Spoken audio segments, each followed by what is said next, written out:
שלום, Hello. אנחנו בתוכנית נוספת, על פי ספרו של We are דוקטור in another לייטמן, show, Like a Bundle of Reeds, following Dr. Lightman's book, שמדברת Like a על Bundle of Reeds, שורשי העם היהודי, talking about the roots of the Jewish people, its essence, the roots of anti-Semitism, על הפתרון and לבעיה the solution ונהיית to this יותר ויותר אקוטית בימינו. problem that is getting more and דוקטור and לייטמן, more אנחנו דיברנו severe these בתוכנית days. Dr. הקודמת Lightman, in the על העניין previous הזה show, we של talked איך about בעצם הפכה how השונות the difference between Israel and the rest of the nations became hatred of Israel and anti-Semitism. As we now refer to it, we talked about the creation of Islam and Christianity. During the centuries since that time, from the 4th century when Christianity started, or from the 6th or 7th century when Islam started, anti-Semitism took on different robes. It's interesting to read what historians write. They describe it as a chronological sequence. At that time they hated us because of this or that. At another time they hated us because of something else. But at the end of the day, and Jews keep thinking that if we do this, it'll work out the problem. If we stop being Jews, it'll resolve the problem. If we start observing commandments, it'll resolve the problem. If we give up our ambition to go back to Zion, it'll resolve the problem. But it hits us back time and time again, and it doesn't help. They find new reasons to hate Jews.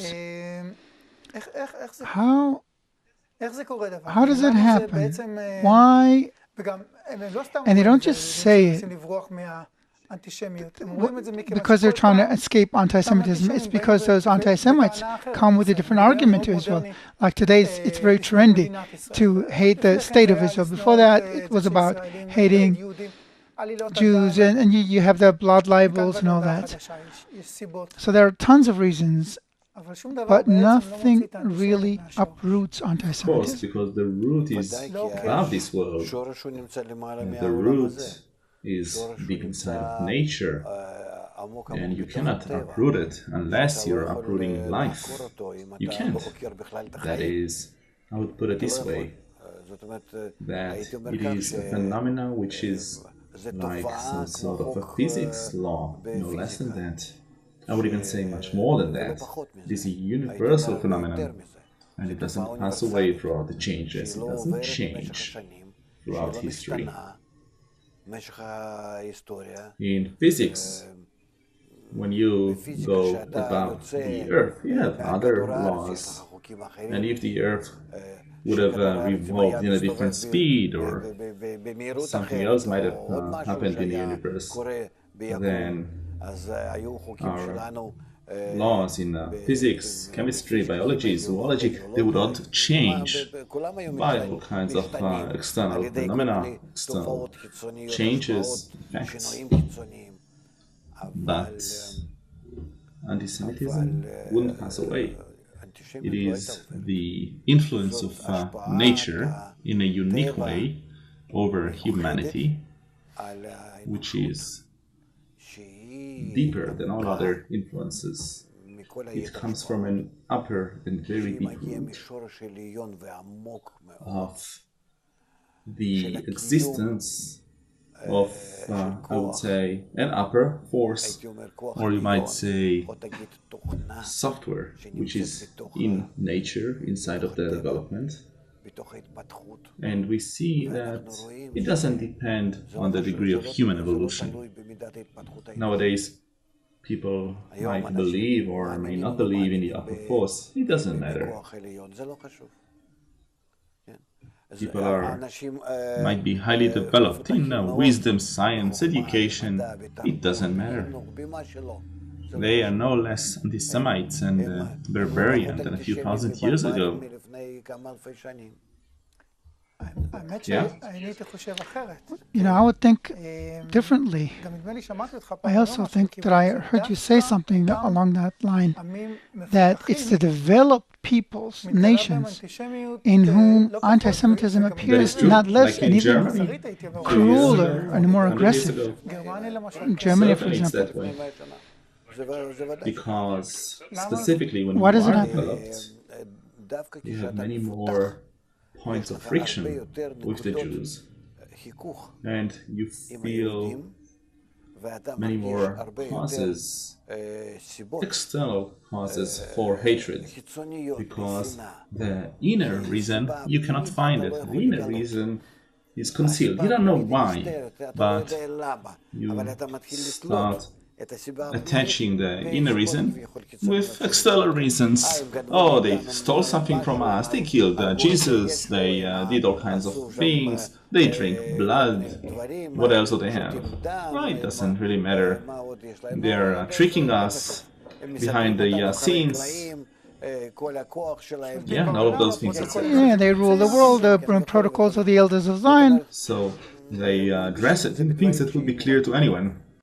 And therefore, specifically those who are more developed feel that they have a greater grip on that force of hatred. There are countries, a while back, a census of the ADL was published. It was talking about anti-Semitism in South Korea. There are no Jews in South Korea, virtually. And there didn't used to be anti-Semitism there. It seems like today, I don't know if it's related or not to their development, but today there's all of a sudden anti-Semitism there. Without any Jews, they have no way of coming into friction with them. Yeah. So, how was it created there if there are no Jews there? And the same goes for Malaysia, by the way. A book was published, I can't quite recall where it is. Well, I'm not sure it really matters anyway.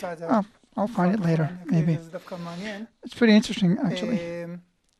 It wrote about, it was about Malaysia, where anti-Semitism is built into the system of governance. They talk about the Jews and Israel, which they see as totally connected.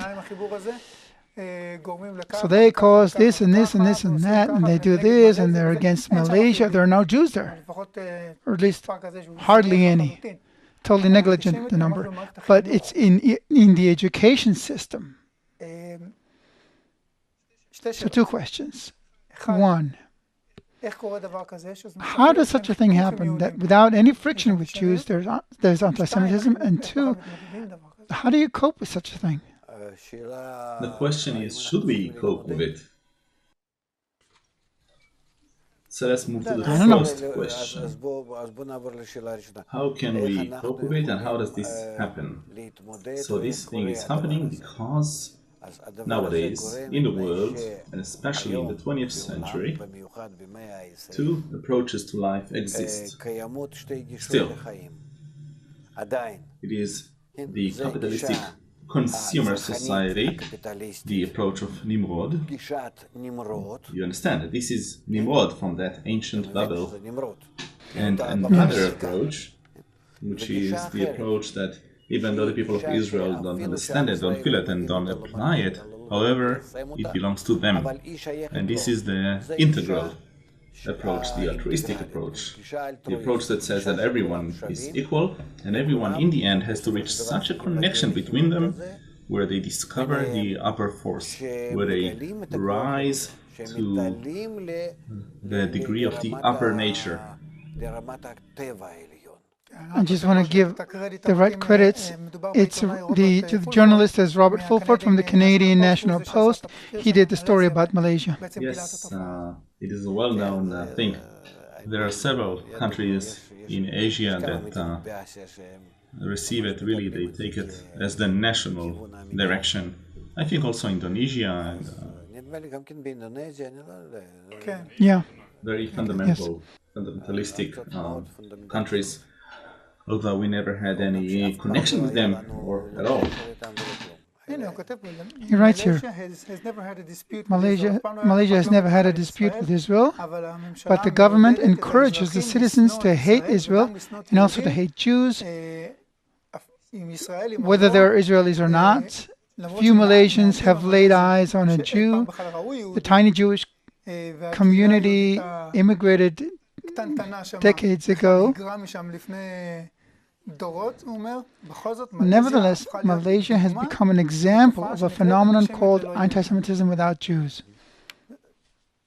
From Malaysia, Indonesia, South Korea, we can see it. Asia in general, people don't know about it, but that's how it is. What can I say? It is enrooted in nature. It's clear to us that this is the middle line, corresponding to the two lines of right and left, and we cannot run away from it. These two lines, the right and the left, are nowadays revealing themselves, showing themselves. Our whole civilization, in short, our whole civilization, that even before, let me do it maybe differently.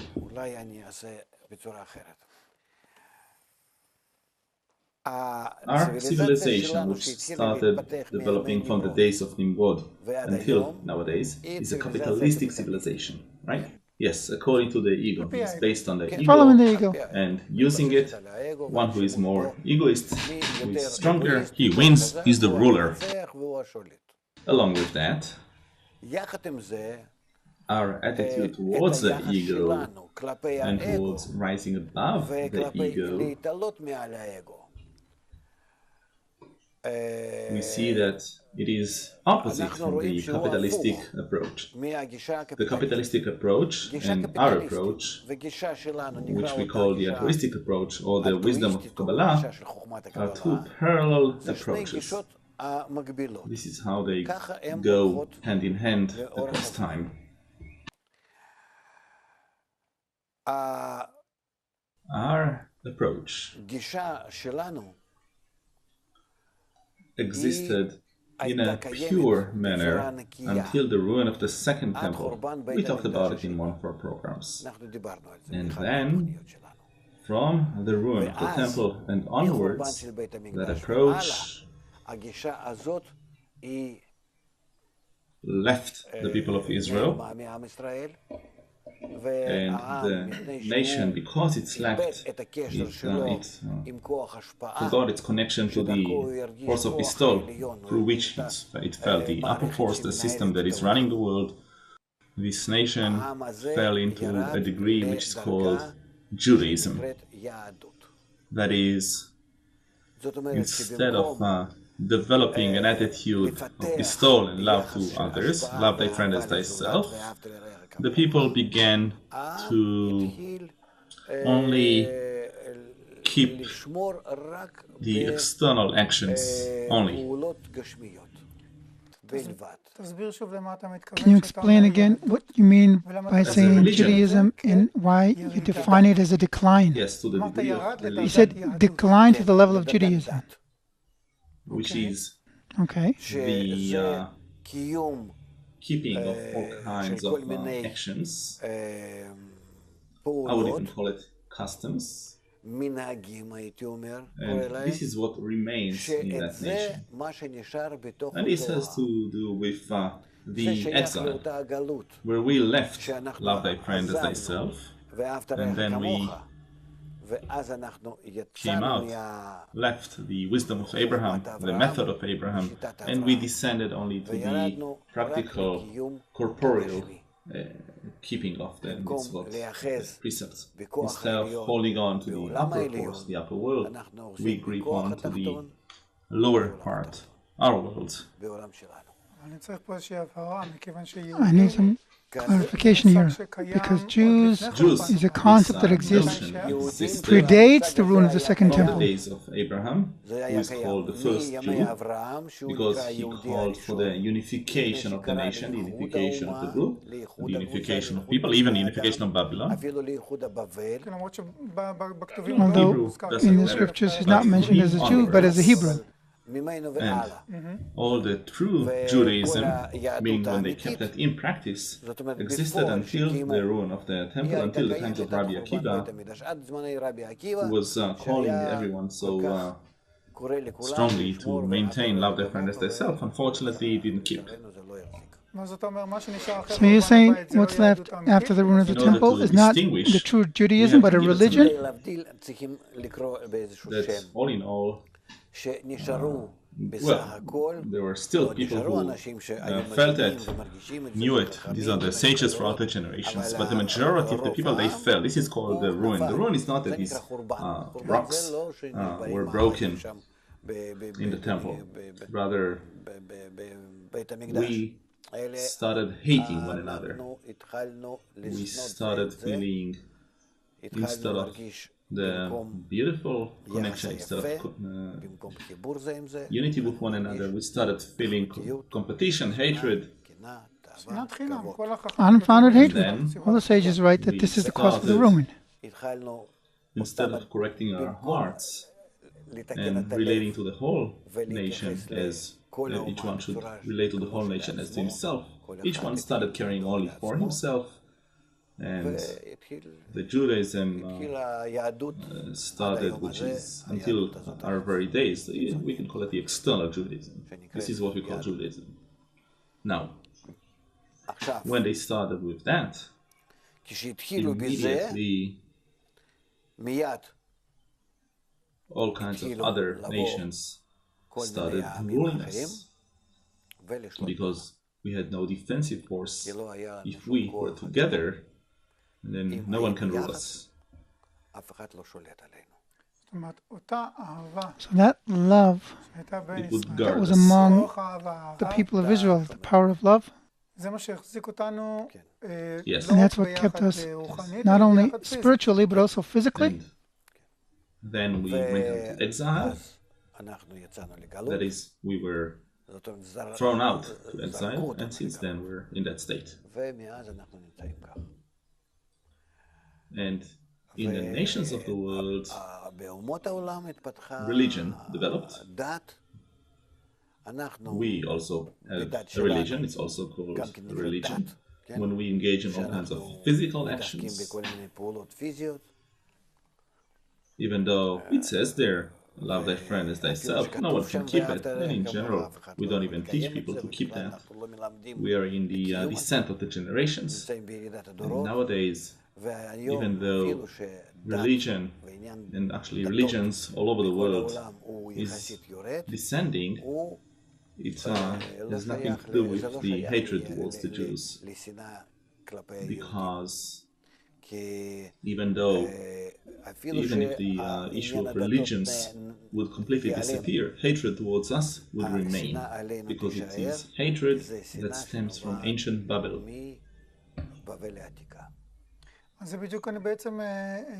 That was exactly my question. We see that anti-Semitism existed in every form. During the Nazi Germany, it wasn't religious anti-Semitism. There was a quote-unquote scientific basis. Now it's on a political basis. So excuses are always there. The hatred remains. To what is happening nowadays, actually.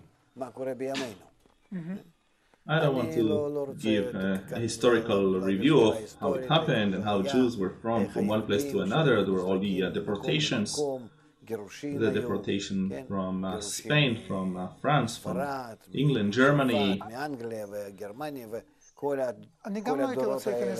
I also would like to get into history, but there's a phenomenon that I would like to hear what you have to say about it. We see that it comes in waves. It goes up and down, and for example, the expulsion from Spain is one wave. I'm talking about the most conspicuous one. Before that, there was France and England, and of course the biggest wave is what happened in Nazi Germany. Why does it happen like that? And you can see the amplitude intensifying, increasing as well. But why these waves? These processes, we can examine them and see that they actually even match laws of nature. It's a law of nature. That everything comes in waves, in ascents and descents. Yeah, it's a wave. It's like a sinus wave, sine wave. Have that phenomenon that it rises and then falls. But what's happening now is that we're no longer in a wave. You can also say that we had a calm period following World War II, and already within the last 10 years again, a wave of anti-Semitism begins, which, by the way, was there before, but it wasn't emphasized, it wasn't evident, and now it is becoming more evident. But the thing is that we have now reached a collective general crisis. We have now reached a state where that bubble, even though people don't feel it, they don't understand it, and how can they even relate themselves to that ancient Babel that was there 3,500 years ago. It doesn't matter. The thing is that we are now in the same place, which is bubble all around the earth, and that bubble is a broken bubble, which has lost its direction. Nowadays, all the rulers of the world that all together in general are named Nimrod. They are all giving up, putting their hands in the air and practically saying, giving their, we don't know what to do, how to develop onwards. We don't know where to go. We made a mistake, and we simply don't know what to do. That is that same Nimrod and the same sculpture, the same idols. Well, of course, it's a concept. You're relating to Nimrod as a concept. Those same idols that Terach built are now being broken by themselves.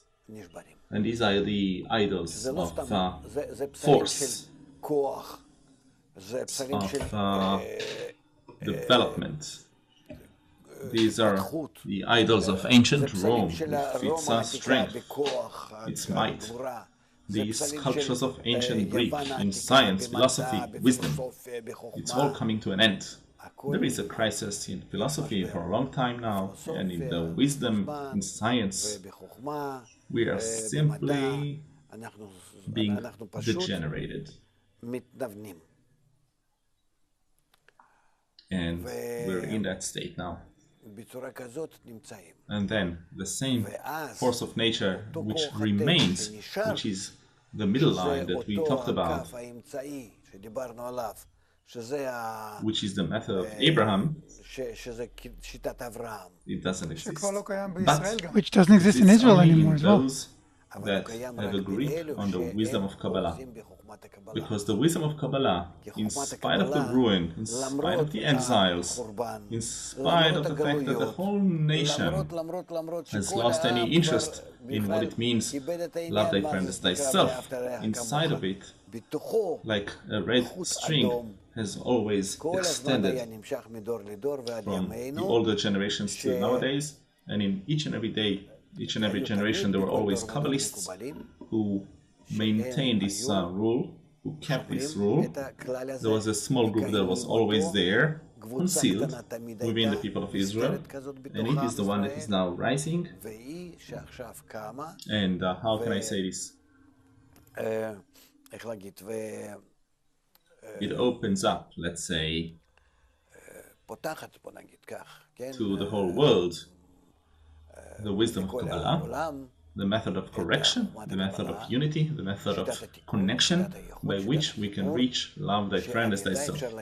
And nowadays it is more clear to us, to all of us, the Jews as well as the nations of the world, that this method brings us to a balance with the whole of nature, to the right realization that nowadays this actually remains as the only method that can save humanity from the great crisis. And if the people of Israel would keep this method, would show everyone what is possible to achieve by realizing this method, by that they will keep the great precept, the great commandment which is upon it, to be the light for the nations. The light for the nations. Can you explain that again? What does it mean to be a light of the nations? Of the world, that unity inside of every nation and of the whole of humanity as one brings us to a degree of prosperity, to a new state where everything that we've gone through and the general crisis that we're in right now, all of this is just like some basis, some interlude for the next ascent And we can ascend only by connecting ourselves, being united and entering brotherly love. And this is what the people of Israel have to go out to the whole world with. First of all, they have to implement it by themselves. And there is a group which, as a result of this entire red string that went through the people of Israel throughout history, yes, the Kabbalists, that red line is a line of Kabbalists. Go out towards the people of Israel to tell them about this mission, the goal and the realization, to teach them and to be later those who teach the whole world, which means to be the light for the nations. That's this unity, this connection. And bring what to that connection? So that leaves me with many questions. Perhaps we'll get to them in our next show. Connection is beautiful, but as we know, we've tried that in history. To the nations of the world, you will start seeing how much they are ready to listen to it. They don't want to get anything from you. They don't even want to look in your direction. But if you start talking about that, they will look at you. So, in the next show, we'll start talking about, we're talking about connection with the nations of the world and how we ourselves connect. We still need to learn that. So thank you very much, Dr. Laitman. It was fascinating. I feel like we're making progress toward a solution, a practical solution that you can actually implement. And we'll talk about its implementation in our coming shows. Until then, thank you very much and bye.